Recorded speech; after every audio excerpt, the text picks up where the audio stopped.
Welcome everybody to another episode of our Asset Protection Wealth Preservation series. As you know, the whole genesis behind this series is prevention of loss of wealth. We're working hard to accumulate wealth. We want to keep that wealth. Asset protection, wealth preservation, often synonymous. I think one of the overlooked areas though, because people think, oh, my investments or taxes, is really when we're talking about contract law and specifically how that's going to affect folks. And so I'm super excited. I've worked with Gary now for probably going on over 12 years. Gary Blume is a contract attorney specialist, and he works with folks all over the country. He's been thankfully working with my clients for that period of time. And you know what, Gary, if you wouldn't mind, first off, thank you so much for being with me today as we embark on this conversation. Why don't you share just with the viewers, like, a little bit about you, kind of why you got into this, where your passion lies, and I've used this term with you, so this is a term of affection. My wife actually endorsed this. You're a bit of a bulldog. I like that for what you do. So kind of walk me through your passion, how you got into this, and just kind of a little bit of a background on you. Well, thank you very much, Anthony. I am an attorney. And I do business, corporate, and commercial transactions, and I also do litigation of it. I believe that generally an attorney that does business should have a feel for both. You should be able to write the contracts and understand what goes into them and what the client wants, but you should also be able to understand the consequences of it by litigating it and seeing which phrases work and which don't. Originally, I was an engineer and picked up an MBA, so I got a little financial background and then became an attorney, and decided to specialize in just corporate and business work. I am not a specialist that's licensed as a specialist in contract law or in business. That specialization doesn't exist in Arizona, but that's all that I do. I don't do any other kind of law except that. That's great. Now, like I've said, I've been super pleased to have you as a part of our strategic partnership with folks. So I feel like the most natural starting point, Gary, is why is reviewing a contract important? Why do people need to take that degree of advocacy for themselves? Some attorneys, and myself included, believe that all law is contract law. Everything, it's based on that. Your existence, society, is all based on contracts. They're all verbal most of the time, but most of them are written. And even criminal law things, it's really a contractual relationship. If you choose to live in the state of Arizona, you have to abide by these statutes. And if you do not, it's a crime and we'll put you in jail. That basically is contract law. You breached the contract. You weren't supposed to do wrong, but you did, so we'll put you in jail. You need to understand that in all of the dynamics that happen, primarily because it directly, immediately affects you in terms of compensation, what you have to do, your mental well-being, how you're going to get along with your wife, what you can provide for your kids. Everything is in the equation. Contracts, you need to now realize that you have spent a long time, and I'm directing this to physicians or other professionals that have managed to become quite successful in their areas of expertise, learning about one thing. You're a specialist in artificial intelligence, you are a specialist in oncology or whatever it is, and it took you a long time to get to that point. However, once you leave that world, you're now swimming with everyone else that's in the contract world, that's in the outside world. I've got insurance agents, government people that are reviewing what you're doing and making sure that it's okay. You don't want to miss key items to it. You want to know and understand the obligations to which they are going to hold you, and you need to understand how you're going to get paid. It's your cornerstone.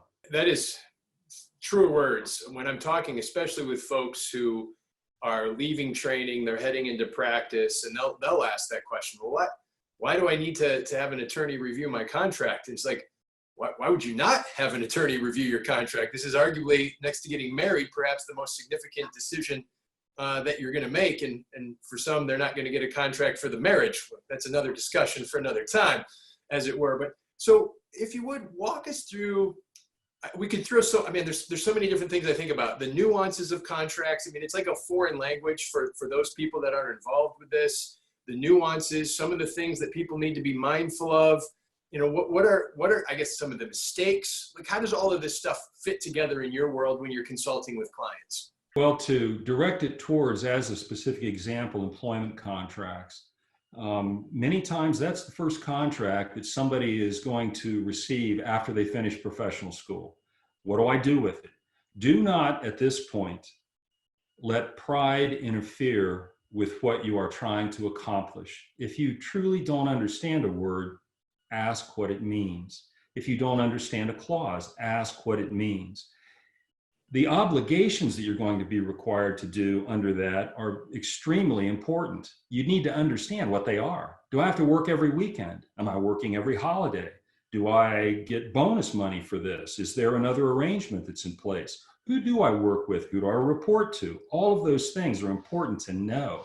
Now, the cornerstone of this is going to be you don't have to be the expert, but you do have to have somebody look at it that understands it and lives with it, because there are nuances to it. However, there also are generally 5 or 6 big points that you just need to get on top of. First one's obligations. What do I have to do? 2, qualifications. What do I have to have in place? What certifications? What hospital do I have to be accepted to practice in, and things like that. Who will I work for? Do I have to do weekends? All of the things that are the obligations that you have to do. And all contracts are written like this. They're written in a basic format. Who are the parties to the agreement? What are the obligations? What are the benefits and the compensation? What are the termination rights that exist? And what happens upon termination? One of the overlaying things on the obligations are non-disclosure agreements, non-competes, non-solicitation documents.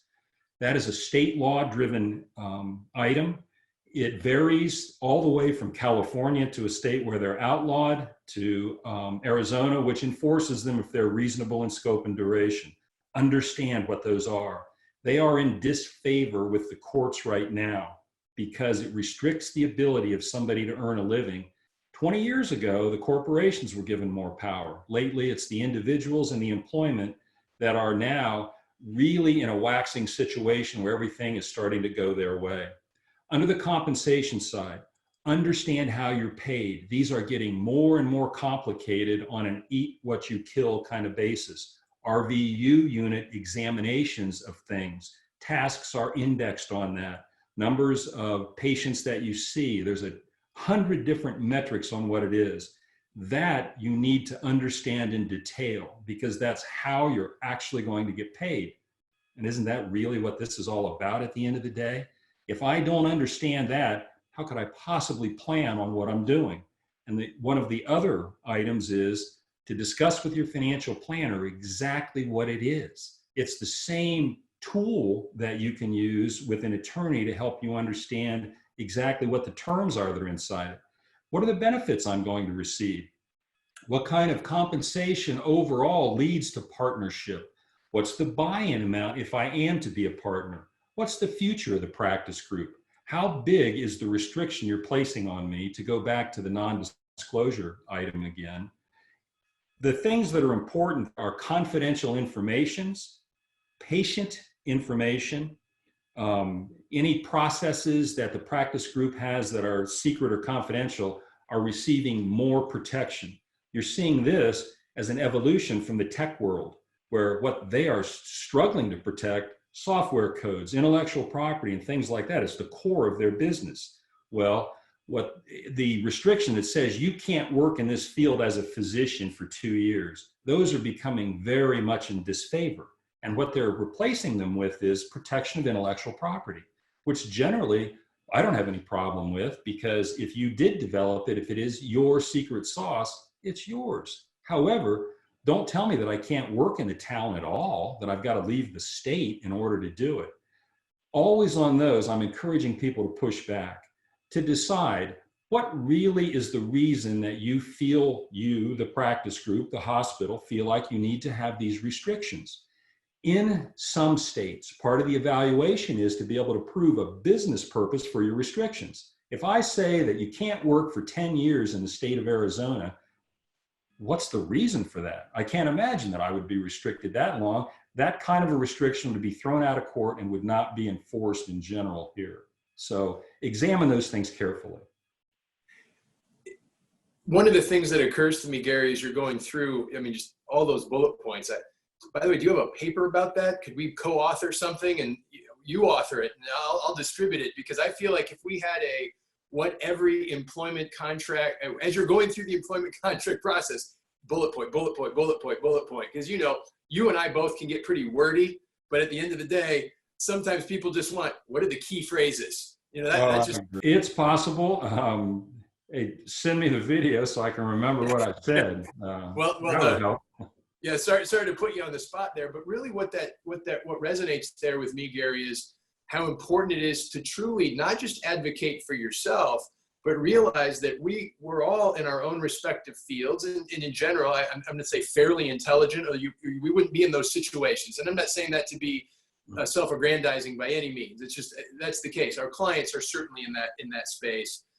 But much like physicians, where we have orthopedic surgeons, we have oncologists, we have gastroenterologists, and so on and so forth, they know where their area of specialty lies. And it does seem to me that when you go through all of those things, even though I've heard them before, I almost started to feel a bit overwhelmed with, oh gosh, geez, that's a lot of things to think about for somebody who's just coming fresh, or even somebody who's been practicing for 10, 15 years, and now they're looking at a new practicing opportunity. I can't imagine just that feeling of being overwhelmed and just resulting in inaction. One thing I did want to ask you this. I've oftentimes shared with clients, because there's this degree of hesitation or reticence to actually bring forth concerns. And I've tried to share with people hey, put it on your financial advisor, put it on the attorney who, if they redline the contract, say, look, I don't know anything about this stuff, but my financial advisor introduced me to this attorney and these are their findings. Do you have any tips for helping people? You can't help them how they feel necessarily, but so they don't feel like it shouldn't be an adversarial or confrontational relationship. It should be hey, look, I'm just looking out for me, my family, kind of like you were describing earlier. Oh, completely. I agree with that. And yes, that is something that I tell all of my clients. Part of the reason that you and I get hired is that we're making ourselves available to be thrown under the bus. If things go and what you're also trying to do is, and why it's nice to have an attorney and a financial advisor in the background is for that purpose, but it allows you to run ideas by the practice group with no downside risk. As an example, if I am a doc and I'm doing this on my own and I talk to them and I say, wow, that's really a bad clause you got there. I'm hanging out on a limb now, because if they think it's the most important cornerstone clause in the contract, you've upset them. They're not going to look at you favorably. However, if you have an attorney behind you and you see that they're upset by it, you can immediately say, wait a minute. That's what the attorney told me. I didn't know that. I'm just passing on the words. I'm still a great guy. You know how those attorneys are. I mean, geez, just let's make it go. And it's an effective way of getting ideas, because there's a second reason that you are asking these questions of the practice group. You want to know, what kind of business are they? Are they going to actually listen to you? Do they care about you? Are they just a bunch of accountants that took over a bunch of practices in Phoenix that are now, going to work you constantly with no regard for your hours, your family, your future, your development, or any of those things? And that's the only way you can find it out. Talk to them and see do they listen to your questions? Are they reasonable in their responses to it? And I didn't mention another important part inside there, and I'm sorry for this.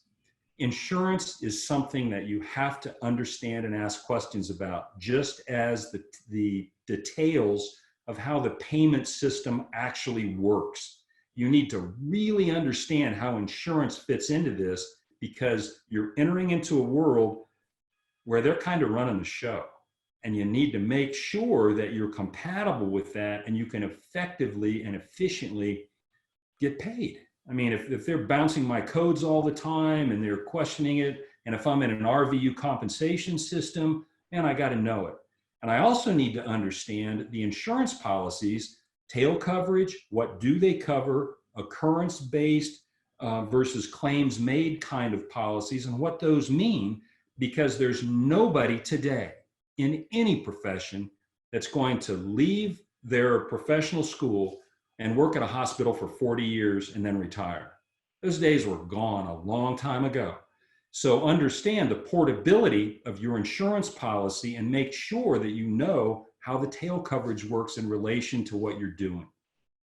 I had an instance years ago with somebody, they had to tap into their tail coverage, and I'm just kind of piggybacking what you were saying. And their premium, if they had paid it within 30 days, would have been, call it 10 grand. But of course, they got a phone call on the 31st day saying, you owe us 50 grand. And the reason that they had to leave their practice, it was a personal nature. Suffice it to say, their mind was not right. And of course, it was one of those things where, if, to what your point was, if we knew all the nuances and the details of that insurance, we would have put in our calendar a friendly reminder. Hey, make sure tail coverage is paid, within whatever period of time, or have a system in place to mitigate that, right? So exactly. It does kind of take me to a point, like, just let's make it be story time, anecdotal. What are some of the instances you've had with folks that, because they didn't utilize you or somebody like you in advance, the mistakes that they made, but more appropriately, the outcomes, because they didn't follow the guidelines and the rules of what you've outlined so far? Those tend to all be money driven, and also tragically family driven, that if you don't pay attention to what's going on, events will happen. And if you don't drive those events, if you're not aware of them, you're going to go to places that you didn't understand. All of a sudden, your idea of moving back to where your family is in Montana and having a little practice group or whatever gets blown out the window because there's no transportability of your coverage. You didn't read the fine print on what you had to pay back to the practice group you're leaving. You didn't leave it under the circumstances they provided in the agreement. And those also end up in, this is the ugly part of it, in litigation. And in a litigation situation, it tends to be long, drawn out, and very difficult from a physical and a mental point of view. It's not that much fun. And you don't want to end up there. And people that have very strong egos and opinions tend to fight the longest and obtain the least in those situations. So take a little bit of present living and breathe and relax and kind of understand what's going on. And the cornerstone of that always is what we talked about earlier. Look at the contract, at least read it. You're your own best policeman. You understand the words. They may be a little tricky. Some of the nouns elude you initially, but after a while you get used to it, because this is your new world now. Insurance companies, government agencies, and lawyers. Welcome to the fight. I don't know that there's a better spot to close on than that right there. Welcome to the fight. Be prepared. Evaluate the contracts. Make sure you have your team of advisors. Gary, thank you very much for your time, for your words of wisdom. I'm sure that a number of people are going to watch this and immediately think to themselves, I didn't do that. What do I need to do? And that's what we're going for. What can we do to try to proactively prepare for these types of issues? So again, thank you very much for your time. Thank you, Anthony, very much. Always a pleasure. Appreciate it.